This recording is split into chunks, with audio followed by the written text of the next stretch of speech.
Independientemente de que según a quien le preguntes te dará diferentes perspectivas sobre la riqueza, sobre el juego de acumulación de activos, creo que podemos coincidir en que todos, en diferentes maneras, nos hemos preguntado cómo le hacen los ultra ricos para mantener tantos proyectos funcionando al mismo tiempo. Cómo balancean empresas, cómo balancean propiedades, cómo balancean, pues, no quiero hablar aquí de cómo balancean su vida, cómo manejan sus temas de ambición, ni de deseo. Simplemente quiero profundizar en cómo balancea alguien que está jugando este juego de acumulación de activos cuando empieza a repartir estos activos, pues, entre sus diferentes tipos. A nosotros, quizás por la posición en la que estamos, y hablo de nosotros como el equipo de Comprando América, pues nos preguntan qué tiene que ver el real estate y la propiedad intelectual con la compra de negocios, o por qué conectamos tanto estos temas. Creo que la respuesta que podemos dar es simple. Nosotros en Comprando América no pensamos ni hablamos únicamente en términos de negocios. Recordemos que Comprando América es un puente de transferencia patrimonial. Y bueno, en esa transferencia patrimonial siempre vuelven o siempre vienen entrelazadas otras cosas, pero quiero reiterar o puntualizar el por qué pensamos en términos de tres clases de activos que creemos que deberían guiar las decisiones de inversión y de construcción de riqueza, particularmente en el mercado americano. Es importante señalar que esto no es evergreen o aplicable o climatizable para todos los mercados.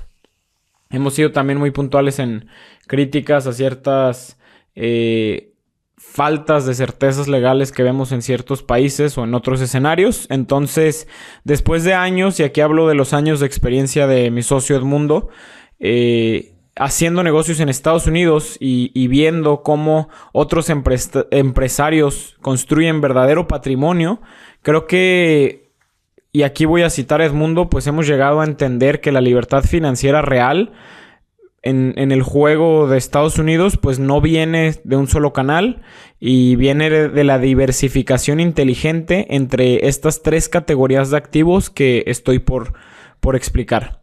De las tres categorías que voy a hablar hoy son: número 1, negocios; número 2, bienes raíces; y número 3, propiedad intelectual.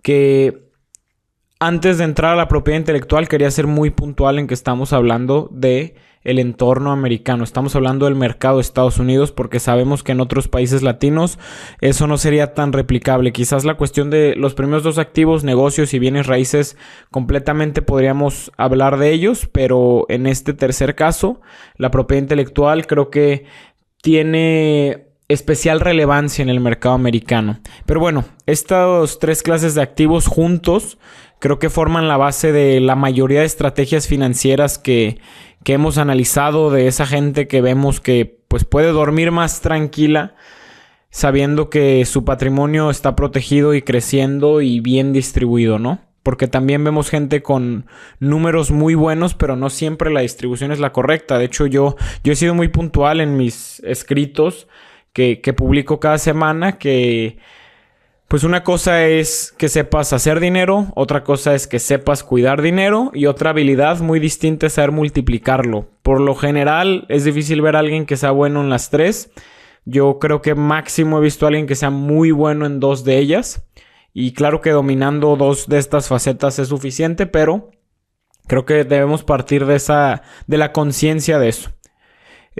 Para pasar del intro al tema que queremos tocar hoy, pues quiero empezar con la primera clase de activos, que son los negocios, que para mí son el motor de la creación de riqueza. Hace poco se publicó un estudio donde se analizaba las razones de riqueza, donde la primera razón de riqueza en las personas actualmente es la herencia. Es decir, pues lamentablemente estos temas de la meritocracia y la movilidad social, pues la estadística nos dice que son cada vez más complicados. Yo no digo que la meritocracia no exista. Bueno, tiene sus problemas ese planteamiento, pero la movilidad social pues cada vez es menor y eso lo comprueba que los ricos hoy en día pues su motivo principal de riqueza es herencia, donde el segundo motivo de riqueza es un negocio propio, que es aquí lo interesante, ¿no? Ya si a alguien no le tocó heredar, pues entonces tenemos que entrar, según la estadística, al juego de los negocios, que ya después otro análisis es qué tipos de negocios, en qué entornos y en qué condiciones y demás. Pero regresando al punto, digamos que para nosotros, pues todo comienza con ser dueño de negocios. Creo que, o estoy convencido de que esa es la base de la libertad financiera y es el motor que impulsa el resto de las inversiones y el resto de activos que vamos a analizar hoy. Si tú analizas los datos de las personas más ricas del mundo, vas a ver que son principalmente empresarios o inversionistas de capital privado, y hay una razón para esto. Los negocios siempre ofrecen oportunidades incomparables, tanto para construir riqueza como para generar flujo de efectivo. Concepto muy importante en el tema de hoy. Ahora, podemos analizar el ser dueño de negocios desde dos partes. La primera es comprando negocios, que es parte de la tesis que buscamos explotar en Comprando América. Comprar un negocio para nosotros específicamente es una de las formas más rápidas y confiables de construir riqueza, sobre todo en el mercado americano. Básicamente porque cuando compras un negocio existente, pues estás entrando a un modelo probado, que ya tiene clientes, que ya tiene flujo y que ya tiene sistemas operativos en funcionamiento. Tres cosas que son muy difíciles de adquirir en un negocio nuevo.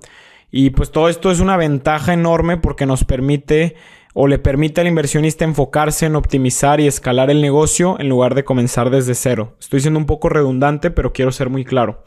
En muchas ocasiones hemos estudiado cómo la compra de negocios donde los dueños anteriores estaban listos para retirarse, dejando atrás una máquina pues muy bien aceitada que solo necesitaba una perspectiva fresca para desbloquear todo su potencial, pues en esos casos el nuevo dueño pues tiene una fuente generadora de riqueza en sus manos y no tuvo que pasar por todo el calvario de conseguir lo que ya hablamos, sistemas, flujo, por no decir rentabilidad, y clientes, ¿no? Que estas tres cosas, insisto, son muy complicadas, aunque está el otro lado, que es comenzar un negocio desde cero, que es un desafío pues muy distinto, es un animal distinto, pero que también puede ser gratificante.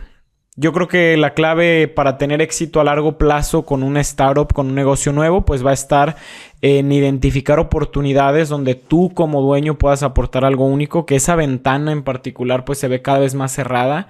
Hoy en día, pues ¿qué inventas? ¿Qué innovas? ¿Qué iteras? Creo que hay espacio para muy pocas cosas nuevas. No digo que sea imposible, pero sí estadísticamente es muy complicado. Porque ya sea que estés lanzando un producto que llena un vacío en el mercado o estés construyendo una marca sólida en cierto nicho y la quieras potenciar en un nicho específico, pues bajo esta tendencia que a nosotros nos gusta ver donde haya un camino claro hacia el crecimiento, vemos más fácil el encontrar ese camino claro en la compra de negocios. Entonces, por eso insistimos y seguiremos insistiendo en eso. Aparte de estos dos caminos, que es o comprar o iniciar un negocio, pues podríamos decir que existe un tercer camino, que es el de invertir en negocios. Y aquí, como lo dije, a los ultra ricos que podemos analizar y que podemos calificar de buenos gestores de su propio portafolio,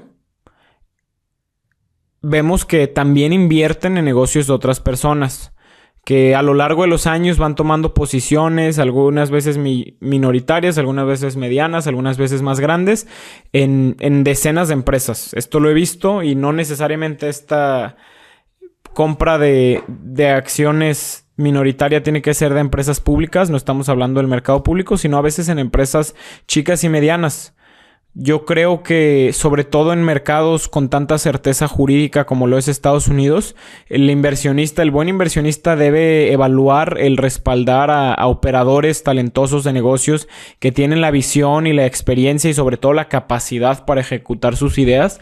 Y esto lo menciono porque si tú estás en la posición del inversionista, también te preguntaría, oye, ¿qué tan distribuido? Y ojo, yo no soy ningún asesor financiero, pero sí te preguntaría que qué porcentaje de tu patrimonio está distribuido o cuánto estás invirtiendo en gente talentosa que no necesariamente tú vas a ser el operador del negocio, pero sí puedes darles ese impulso y bueno, hacer ese equipo, y ahí está otro generador de riqueza bajo el mismo rubro, que es ser dueño de negocios.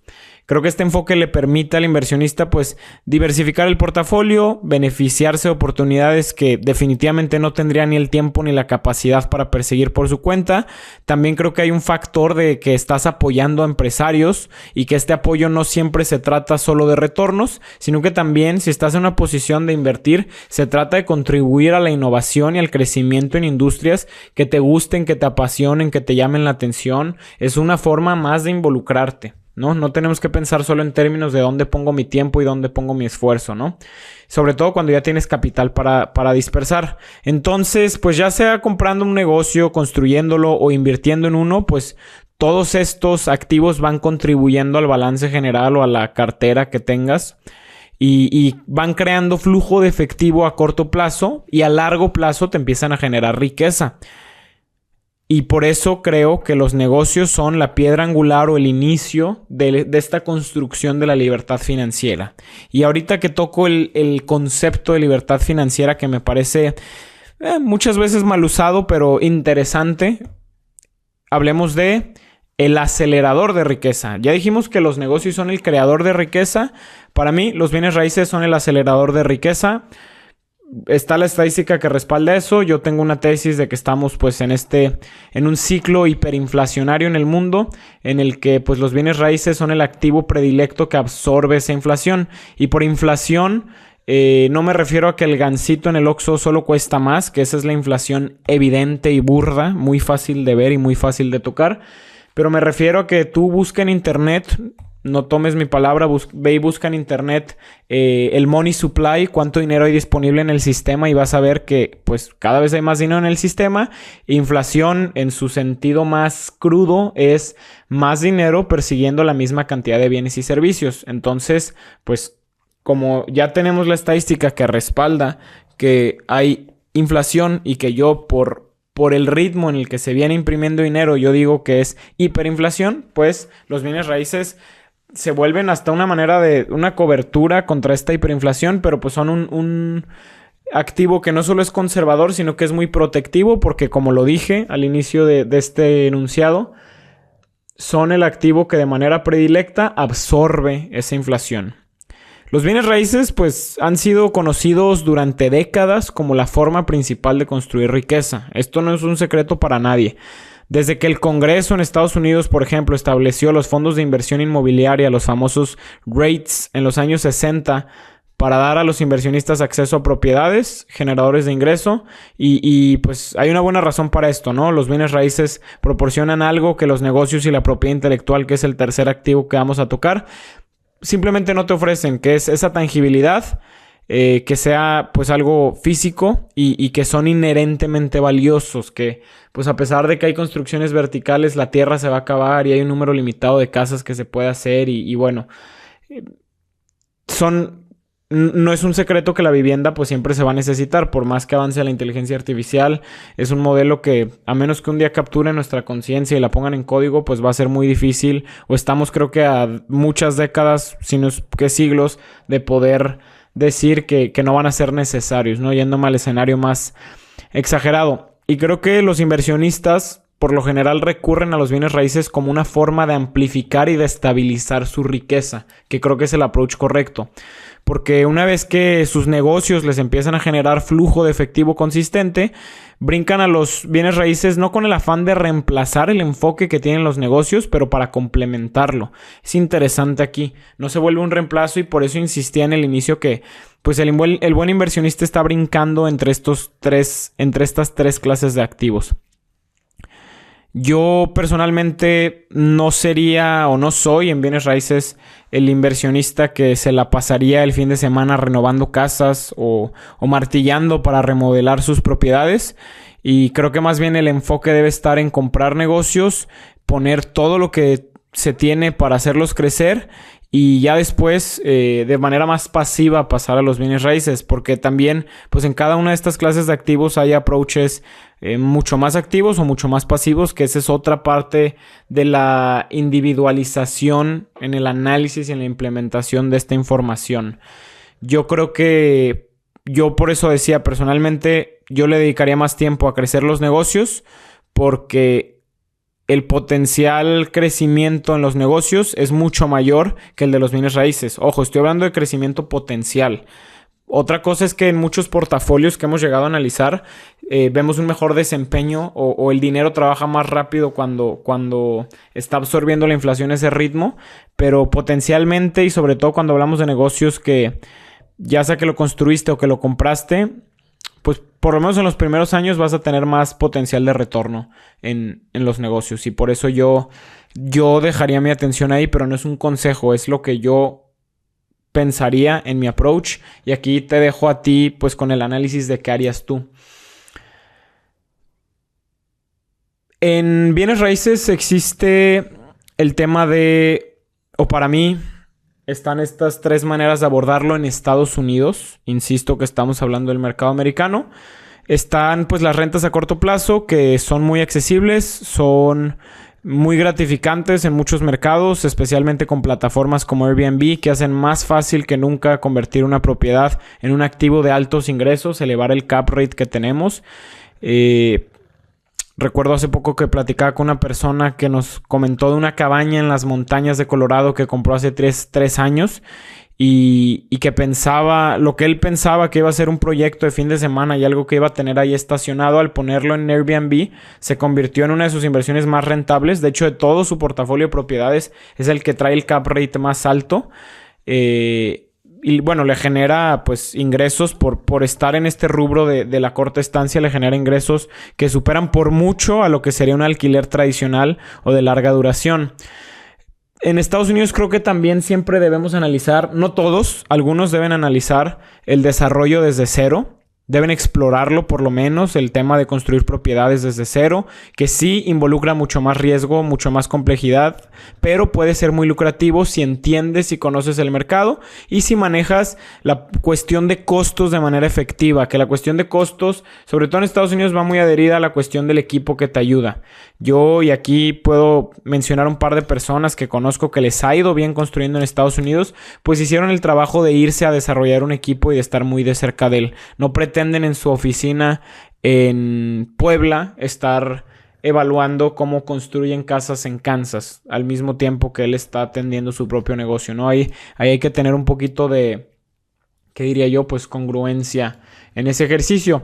Y pues otro sector está el famoso fix and flip, que hoy en día y como está el mercado en Estados Unidos tiene sus problemas en muchos mercados. Ojo, todavía hay mercados donde esto puede ser rentable, pero creo que volteamos mucho a ver el tema de proyectos de renovación y venta, donde pues las propiedades, básicamente el ejercicio es muy simple: compras una propiedad, la renuevas y la vendes buscando obtener una ganancia. La mayoría de las personas que yo conozco que lo hacen no es que ellos lo hagan con sus manos la renovación, sino que trabajan o tercerizan con equipos especializados que manejan esas renovaciones. Y para quien sobre todo tiene mucho conocimiento del mercado y vuelvo al tema también del manejo de costos, es un enfoque que les permite centrarse en la estrategia, en la ejecución, pero sin quedarse atascados en el día a día de lo que pasa en la construcción. Yo aquí quiero cerrar este segundo rubro de clase de activos mencionando que cada estrategia en bienes raíces pues tiene sus matices y su potencial.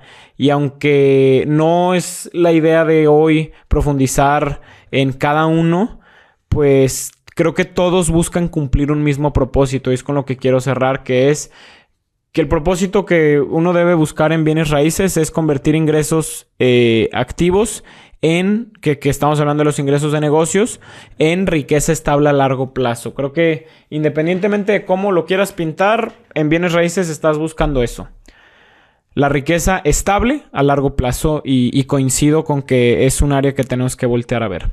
Ahora vamos a pasar a la tercera clase de activo, que esto sí es un tema, como lo dije, muy particular para el mercado americano, donde sí hay una protección y hay garantías jurídicas para las patentes, y es la propiedad intelectual, donde se crea el valor a partir de las ideas.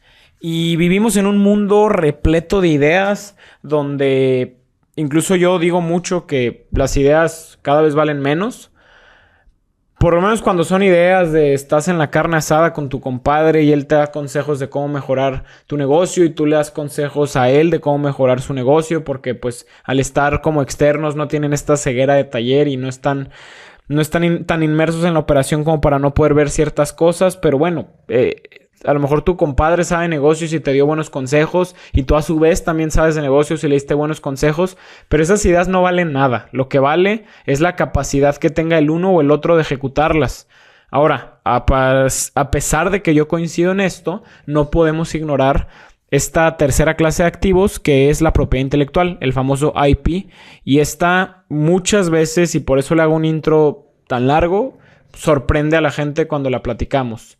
Porque cuando se enteran de que hay gente que produce contenido digital, que desarrolla marcas durante décadas, rápidamente preguntan pues cómo se conecta eso con los negocios, ¿no? Y en Estados Unidos pues sí se conecta por esta parte de la propiedad intelectual.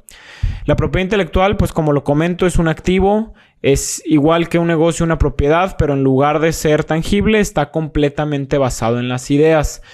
Y aquí pues los creadores de contenido, por ejemplo, todo gira en torno a anclar a una propiedad intelectual que ya existe o crear una nueva.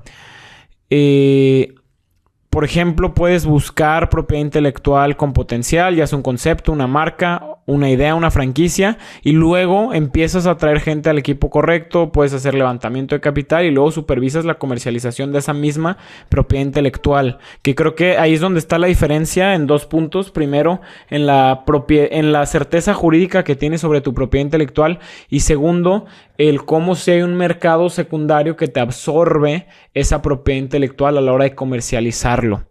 Porque evidentemente la propiedad intelectual pues va mucho más allá del contenido digital. Voy a hablar de nuestra experiencia, que hablamos de comprar negocios. Pues a pesar de que la experiencia de Edmundo y lo que hemos aprendido de compra de negocios se puede convertir en propiedad intelectual a través de nuestros artículos, nuestras publicaciones, nuestro podcast, los artículos que se publican en las diferentes redes sociales, los cursos que hemos desarrollado, las conferencias, incluso el canal de YouTube y el newsletter que tenemos, son formas de propiedad intelectual que estamos construyendo y son activos que, aunque son difíciles de contabilizar, aunque no generan flujo inmediato, son activos que están ahí, ¿no? Y creo que lo que más nos puede emocionar a los que perseguimos también esta clase de activos, es su potencial que tiene para retornos desproporcionados. Porque cuando algo que toca o que está dentro del rubro de propiedad intelectual despega, realmente despega. Y creo que esa es la razón por la que yo me atrevo a mencionar que la propiedad intelectual, sobre todo en un mundo tan digitalizado como el de hoy, vale la pena evaluarla, vale la pena registrar tus marcas, lo hemos hablado mucho, vale la pena que empieces a documentar todo lo que se pueda tipificar como propiedad intelectual. Como lo dije, incluso un newsletter se vuelve propiedad intelectual. Y pues estas son las razones por las que creemos que una estrategia completa debería de por lo menos voltear a ver esta clase de activos, la propiedad intelectual. A diferencia de los bienes raíces, que están inherentemente limitados por su naturaleza física, pues la propiedad intelectual puede crecer exponencialmente. Una sola idea, cuando se ejecuta bien, y aquí cierro con la importancia de la ejecución, puede convertirse en un activo poderoso que genera valor durante años, a veces durante décadas. Creo que ahora que dimos 3 clases de activos, negocios, bienes raíces y propiedad intelectual, tenemos que hablar de la importancia del equilibrio entre lo tangible y lo intangible. Porque una de las cosas que me parecen fascinantes cuando exploramos estas 3 clases de activos es el espectro que hay o que se genera entre activos tangibles e intangibles. Porque en un extremo tenemos a la propiedad intelectual completamente intangible, que muchas veces es solo una idea, es información, es presencia digital. Cuando te encuentras por primera vez con la propiedad intelectual o cuando tocas esta idea, pues es un poco inquietante, porque habrá quien seguramente lo escuchó y dice, no hay nada ahí, ¿no? En el sentido tradicional, pues, ¿qué hay en tu podcast? ¿Qué hay en tu newsletter? Bueno, podemos hablar, no sé, me encantó el caso de estudio del podcast Diary of a CEO, el diario del CEO, donde ves los números son fascinantes y me llamó mucho la atención porque en algún momento al dueño de ese podcast le ofrecieron $100 millones por él y dijo que no, que porque valía más. Entonces me queda claro que, como dicen en México y como dice el refrán, es un garbanzo a libra, pero no en todos vamos a aspirar a que tu propiedad intelectual valga millones de dólares, pero creo que con que tenga un valor de cientos de miles de dólares, pues ya es un activo que vale la pena por lo menos voltear a ver. Ahora, en el otro extremo del espectro están pues los bienes raíces, que son un activo increíblemente tangible. Un edificio es algo que puedes ver físicamente, que puedes tocar, que puedes medir, es inherentemente estable y es la razón por la cual a los bancos les encanta prestar en contra de ellos.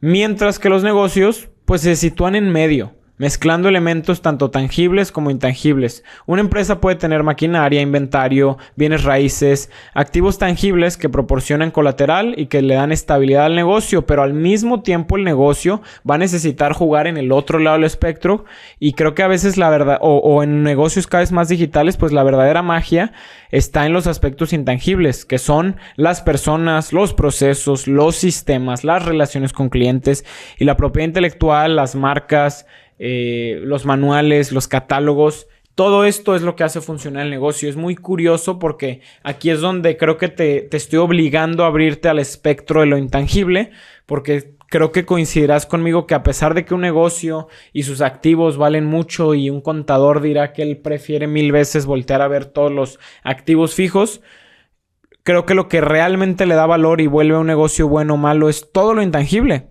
todo lo que te cité como intangible. Y vamos a regresar al concepto trillado, porque sí es trillado. Es un concepto del cual se ha abusado y eso no me gusta. No me gustan estos conceptos esencialistas que sufren un abuso y una distorsión fatal en redes sociales. Pero sí voy a hablar del camino hacia la libertad financiera. Porque en medio de todo esto y en medio de estas 3 clases de activos, el enfoque está en construir valor. Ese es el núcleo de una buena ejecución de estas 3 estrategias o estas 3 clases de activos de lo que hablamos. Ya sea a través de negocios, ya sea a través de bienes raíces o de propiedad intelectual, estas 3 clases de activos te pueden ayudar a hacer crecer tu hoja de balance, a crear múltiples fuentes de ingreso y a finalmente lograr libertad financiera siempre y cuando un valor central sea la construcción de valor en medio de. Si buscas hacer lo mismo, creo que la clave está en comenzar en donde puedas crear o adquirir valor. Por eso estoy hablando de la construcción de valor, porque creo que la pregunta del camino hacia la libertad financiera es ¿dónde empiezo? Porque ya hablaste de 3 clases de activos y ya no es solo comprar un negocio o comprar un edificio. Por eso te insisto, va a depender de cada quien y el inversionista y cada situación tiene muchas tangentes, pero si tú buscas hacer lo mismo y hablo de la persecución de la libertad financiera, empieza donde puedas o crear o adquirir valor. Y esa es una pregunta pues muy individual. Porque ahora sí que puede ser comprando un negocio, puede ser invirtiendo en bienes raíces, puede ser desarrollando propiedad intelectual, puede que seas buenísimo en la cámara o creando branding y marcas memorables. Y lo que sí no queda duda es que cada uno de estos caminos ofrece una abundancia de oportunidades únicas para construir riqueza. Y yo creo que la libertad financiera real viene de entender que no necesitas poner todos tus huevos en una sola canasta. Y no quiero entrar a teorías de diversificación, menos en épocas actuales. Ya habrá episodios para hablar de eso, pero no te tengo que volver a decir que cuando diversificas de manera inteligente entre estas 3 clases de activos, no solo estás protegiendo tu patrimonio, sino que estás creando múltiples caminos para que crezca, y eso casi siempre va a salir mejor que tener tu apuesta muy cargada a un solo lado y no se tiene que sobreexplicar el por qué. Al contrario, prefiero preguntarte a ti en cuál de estas 3 clases de activos te ves invirtiendo primero.